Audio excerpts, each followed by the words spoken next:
And me say, ladies, put your hands up from me know your body good and your body clumped up. Some boy I could get your body pumped up. Say she live a drop style and she say she love touch. Some touch her with it, alright touch her with it, qua. Make your body talk, me I touch it till it ball. Oh, what's that? Hot up in all your shots. Are you fearing me say you laugh? Ah. Welcome to another edition of Star on the Rise. And Thank you we're for here having me. today with Soun Bwoii.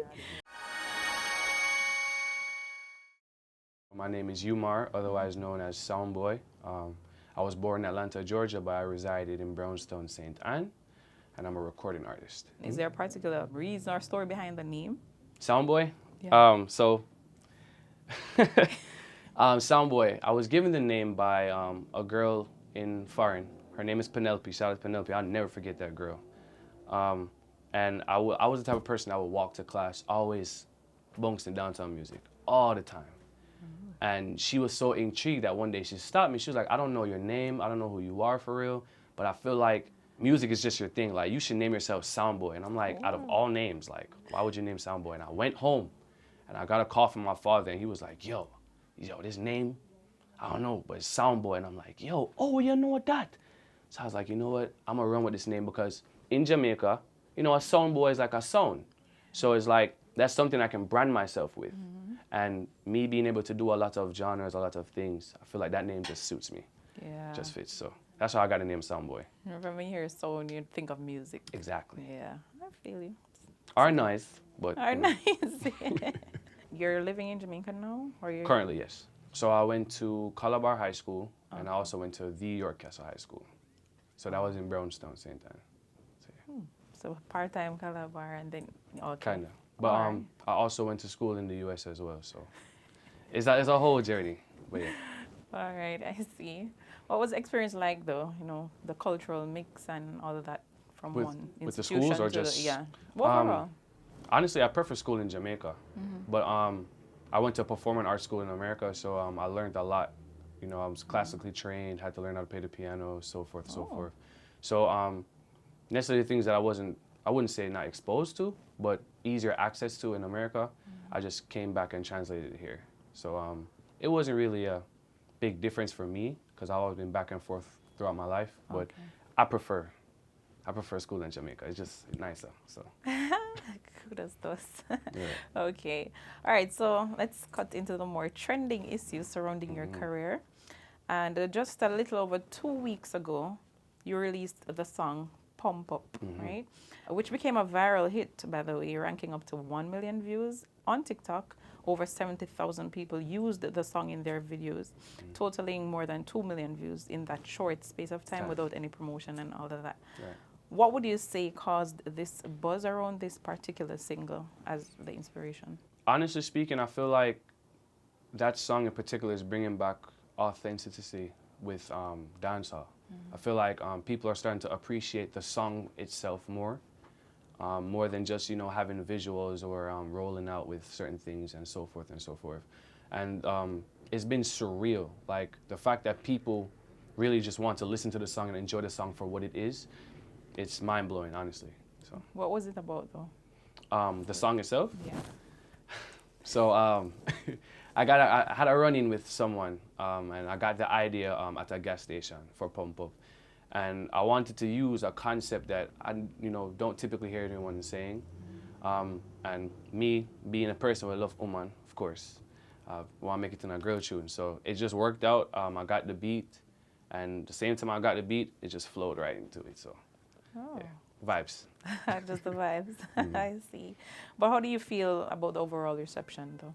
I feel like people love the song. People need to love me now as a person and understand, you know, who is the artist? Why should we love this artist? So, you know, we have lovely shows like The Star that have me on set, you know, so you can see and, you know, see my face and re. So I always wanted to impact people through music. Or anything positive in that matter. And I feel like longevity is key for me. And the people who I look up to or who I reference from, they have long, great, successful careers. And that's what I want for myself. But not only to just have a successful career, but to represent my country. I understand that your father was also a musician. Yes, he was. So some of the inspiration came from him as well. For sure. And I mean, of course, my family was a very creative family, but because I had such a strong relationship with my father, with him doing music and playing basketball and so forth, he really got me to do music. But I was the one who really wanted to take it serious. Okay, what's his name? Lamar. Shout out to Skid. Lamar Dixon. Oh, right. okay, great.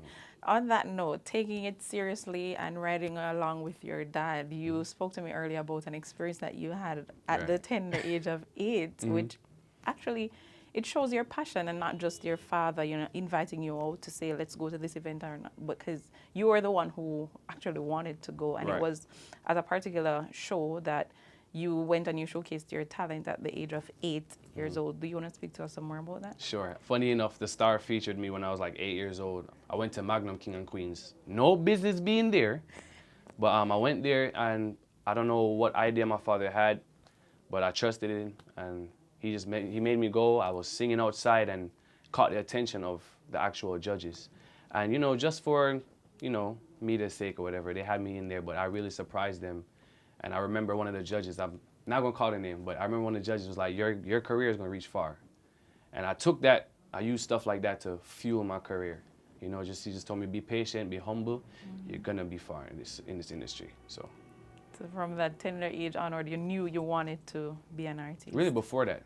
From I was mumbling words. I just knew like this was going to be it. Like I played basketball, I did all the other stuff, but I feel like music was the way I was going to project my talent to the world. So people can see me and love me for music. As a local dancehall artist who is also based, as you said, overseas and you travel sometime, one of your goals is to create a bridge between Jamaican music and the world. How do you plan on doing that, and what do you hope to achieve from this concept? Just making the songs relatable again. Don't get me wrong, I love the music that we have now. I feel like a lot of people have problems with it because, it's very influential. On the country and on the world. But me personally, like I love the songs we're doing. We just have to find a good way to make it relatable to everyone else because not everyone can live that lifestyle or not everyone can speak the language because we already have a dialect that's a language barrier for a lot of people. So I feel like making at least some of the music right now more relatable for people so Jamaica can be branded and have more respect than we already have now when it comes to this dancehall genre. Like dancehall as a genre is too powerful, too good for us to not be benefiting from it. But you said just now that most persons, they have a problem with it because of the influence that it has. Do you think it's more of the influence or the negative connotations or content that most of these artists are creating now? But see, that's what I'm saying. Music, especially dancehall music, it's a product of our environment. So what we see is what we speak about. You can't knock someone for what they've been through. Now, you as a person, you have the choice to either follow what that person says or do the opposite. But it's a creative art, and we have to see it for what it is. It's creative art. Now, sometimes, unfortunately, people take it further than the art form. But me, necessarily, I'm trying to find a bridge between, all right, what can I say or what can I do to influence a young child or influence a woman, influence a man to do something better or more something positive without losing the vibes and the culture and what we love hear about because that's important. You've expressed that it's not been easy. What are some of the challenges that you've faced thus far, and how do you manage to navigate them? All right, so I'm gonna look in the camera for this one. You're gonna have people that don't believe. It's just that simple. You're gonna have people that don't believe. You're gonna have people that don't want to see you win in life. You're gonna have people that see your success, want your success, and because they don't have it, it's gonna be a problem. And that's stuff that you have to know as an artist growing up now in an industry that's very rough and uncut, but can really be beneficial for you. So if you really just do what you have to do, you follow your algorithms, you be on time, you be punctual, you respond like how you're supposed to respond, you do the right things as an artist, the right way will never fail you. Being humble, being patient will never fail you. None at all. So I've been through a lot. I wouldn't have to talk on the camera, but if you know, you know. I've been through a lot, and now I just want to capitalize on what the opportunity I have for me. So you navigate those challenges by doing what, mainly? Being humble? Music, staying close to my team, staying close to my family, being aware of my mental health, because that's a lot too. And I feel like people in my generation, I'm Gen Z, by the way. Yeah, I'm Gen Z, but we're more aware of our mental capacity. So like mental health is very, very important to me. So like as much as I love music, I can't do it every day, every day, every day. I need to be by my family. I need to be by my friends, you know, so forth, so forth. Do things that make me happy alongside music. Where do you see yourself in the next 5 years?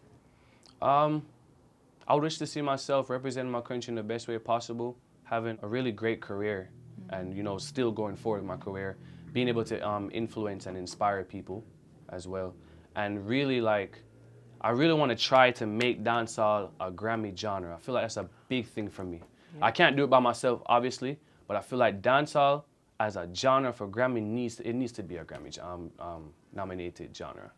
I feel like there's too many talented people, too many talented artists who have great songs that can reach there.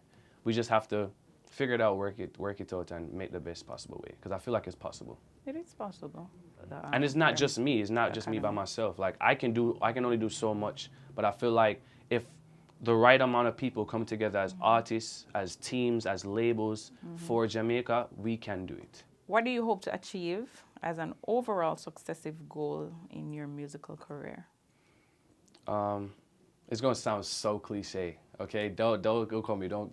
It's gonna sound so cliche, but as long as my family is okay, as long as my team is eating food, and as long as I can sing, influence people, inspire people, I'll be okay. I do all types of genres, and I feel like I still want to do all types of genres, but incorporate Jamaica in them. I feel like the problem that we have is that a lot of people want to cross over, but them left Jamaica. Like they leave Jamaica completely out of it. And I'm like, you can't go over there being a Jamaican artist where you start from, and then people see you and like, well, your country doesn't like you, so why should we like you? And it's like, that can't happen all the time. You feel what I'm saying? Like we need to be able to incorporate Jamaica in the world and other worldly music. I don't feel like it just has to be dancehall. I see. Is this your particular image though, all the time? Your little ketchup hair? I mean, look, tell you, I got a haircut like a week ago, you know what I'm saying? So I just want to show the haircut. But I mean, it just depends. I could put it up, you know, I can rasta all the thing, or it doesn't matter. No, it's fine. It's fine. I just wanted to know if this is your image for real, like. It can be, ladies. Let me know. This is my image, you know? I see. So what's next for Soun Bwoii?